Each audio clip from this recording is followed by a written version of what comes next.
250만 명이 넘는 뉴질랜드 사람들에게 처음으로 자동 세금 정산 시스템이 시도됨에 따라 계산된 소득세 환불액이 앞으로 2달 동안을 거쳐 지불되고 있습니다. 오클랜드의 사업체들이 비닐 재활용통을 다시 배치하고 있습니다. 미국과 이란 간의 군사적인 긴장이 높아지는 가운데 자칫 대규모 무력 충돌로 번질 수 있는 군사 도발이 이어지고 있습니다. 감지 센서를 활용한 사물 인터넷 기술로 실시간으로 노인들의 안전을 확인해 고독사에 대처할 수 있는 새로운 안심폰이 개발됐습니다. 이상은 이 시간 주요 뉴스입니다. 뉴질랜드 뉴스입니다. 250만 명이 넘는 뉴질랜드 사람들에게 처음으로 자동 세금 정산 시스템이 시도됨에 따라 계산된 소득세 환불액이 앞으로 2달 동안을 거쳐 지불됩니다. IRD는 어제 월요일부터 7월 말까지 2달 동안 연봉 계약자와 시간제 근로자들의 소득에 대해 자동 정산 시스템에 의해서 납부 안내가 진행될 것이라고 알렸습니다. 또한 IRD의 관계자는 소득세 환불일 경우 1년 내내 때마다 매건 지급되지 않고 일정 기간 동안을 묶어서 지급할 계획으로 전했습니다. 영국을 여행하는 키위들의 입국이 전자여권을 이용한 이게이트로 수속할 수 있게 되면서 한결 수월해지게 됐습니다. 크리스 파퍼의 관세장관은 어제 영국 입국 수속에 이게이트를 사용 절차를 조인한 것으로 밝혔습니다. 뉴질랜드도 이번 상호조약에 앞서 금년 4월부터 영국 시민권자들의 입국을 이게이트를 통해 허용해왔습니다. 지난 한 해 동안 영국을 방문한 뉴질랜드 사람의 수는 35만 9천 명을 넘는 것으로 나타났습니다. 오늘부터 앰뷸런스 구급 서비스가 새로운 자금 지원을 받게 되지만 세인트존스가 말하는 100% 정부 지원은 아닌 것으로 알려졌습니다. 오늘 아침 9시에 발표된 내용에 따르면 세인트존스 서비스의 새로운 자금 지원이 시작되지만 이는 임시방편적인 것이며 2년간만 지원되는 것으로 전해졌습니다. 현재 정부는 세인트존스 운영 비용의 72%와 보건부와 ACC를 통해 지원받고 있으며 나머지 28%인 6,500만 달러는 구급차 사용 요금과 도네이션으로 충당하고 있는 것으로 알려졌습니다. 세인트존스 서비스는 매년 수백만 달러의 적자를 보고 있으며 이에 대해 100% 정부 지원을 바라고 있으나 정부는 구급 서비스의 중요성과 필요성은 인정하지만 다른 보건 분야의 지원으로 더 이상의 예산을 할당할 수 없다는 입장을 고수하고 있습니다. 최근의 여론조사에서 세인트존스 서비스를 100% 정부 지원으로 해야 한다는 의견에 응답자의 88%가 동의한 것으로 나타났습니다. 9,000km 폭의 초대형 엔티사이클론이 뉴질랜드에 점점 다가오고 있으며 이로 인해 전국적으로 흐리고 쌀쌀한 날씨가 예상됩니다. 웨더와치의 기상 전문가는 자신이 본 최대의 고기압 세력이라고 전했습니다. 초대형 고기압 세력은 뉴질랜드 기상에 오늘부터 영향을 미치면서 다음 주 화요일까지 움직이지 않을 것으로 보입니다. 이 엔티사이클론은 사이클론과 반대의 현상으로 중심부의 고기압이 자리를 잡고 있으며 서부 지역의 대형 구름과 함께 소나기를 가져올 것입니다. 또한 흐린 날씨로 태양이 가려지면서 낮 동안에는 기온이 낮지만 밤에는 낮 기온의 열기가 나가지 못하면서 비교적 따뜻할 것으로 예상되고 있습니다. 한편 동부 지역은 서쪽으로부터 오는 구름이 중앙산맥을 넘지 못하면서 비교적 맑은 날씨가 될 것으로 예상됩니다. 어제부터 로토루아의 한 중학교에서는 교실에서 휴대전화를 사용하지 못하도록 결정했으며 교사들과 학부모들로부터 대환영의 뜻을 받고 있는 것으로 알려졌습니다. 지난주 로토루아 인터미디어 중학교는 뉴질랜드의 다른 중등 학교들과 같이 학생들의 휴대전화를 수업 시간에 사용하지 못하도록 하는 조치에 동참했습니다.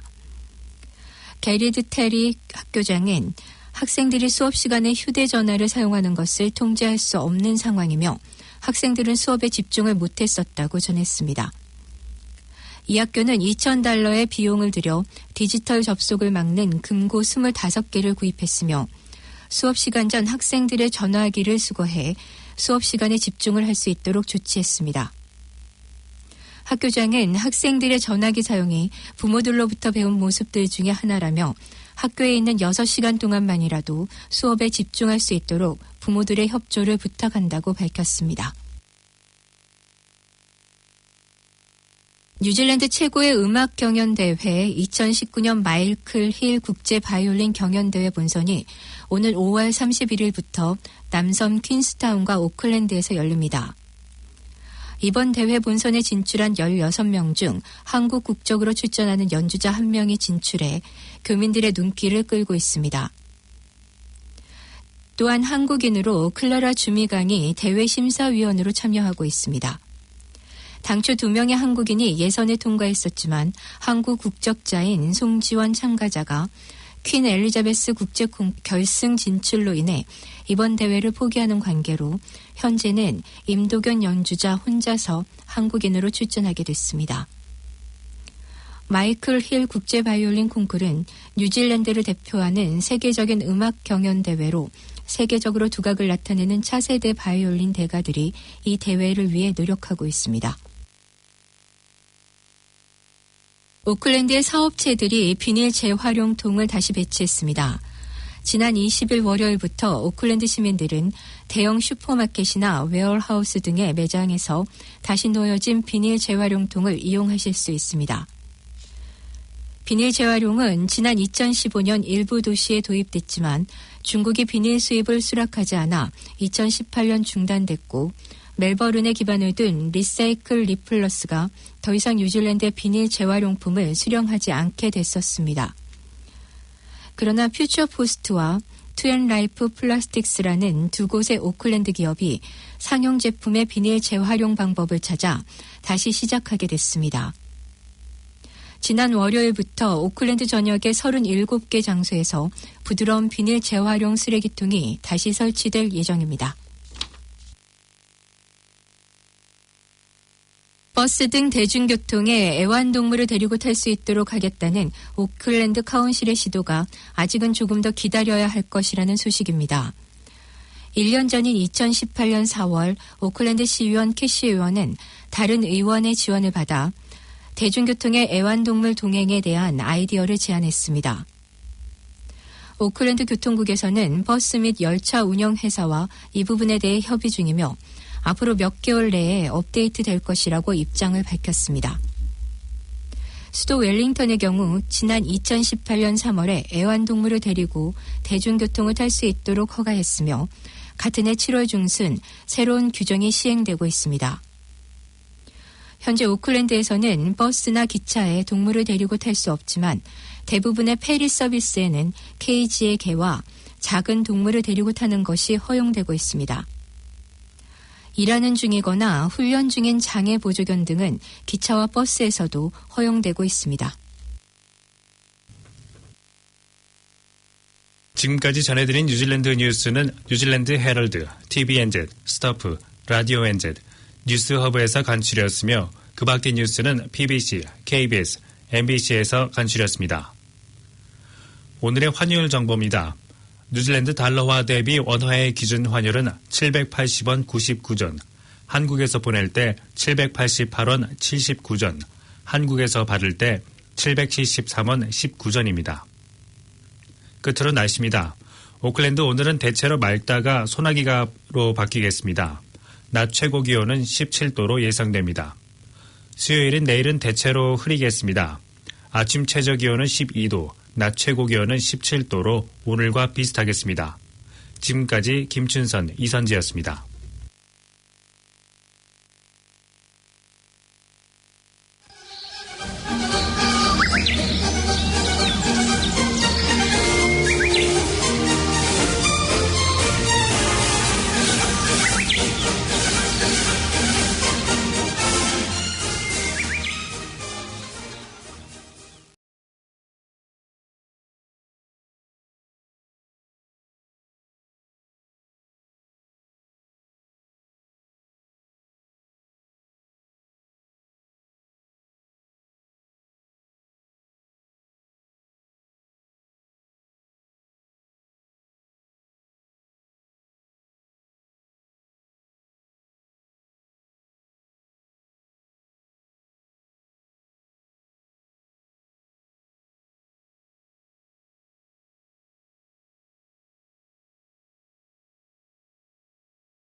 지금까지 여러분께서는 104.6 FM 가톨릭 방송에서 보내드리는 오늘의 정규방송을 들으셨습니다. 가톨릭 방송은 월요일에서 금요일까지 오전 9시 40분부터 11시 30분까지 방송되고 있습니다. 다음 방송 시간까지 안녕히 계십시오.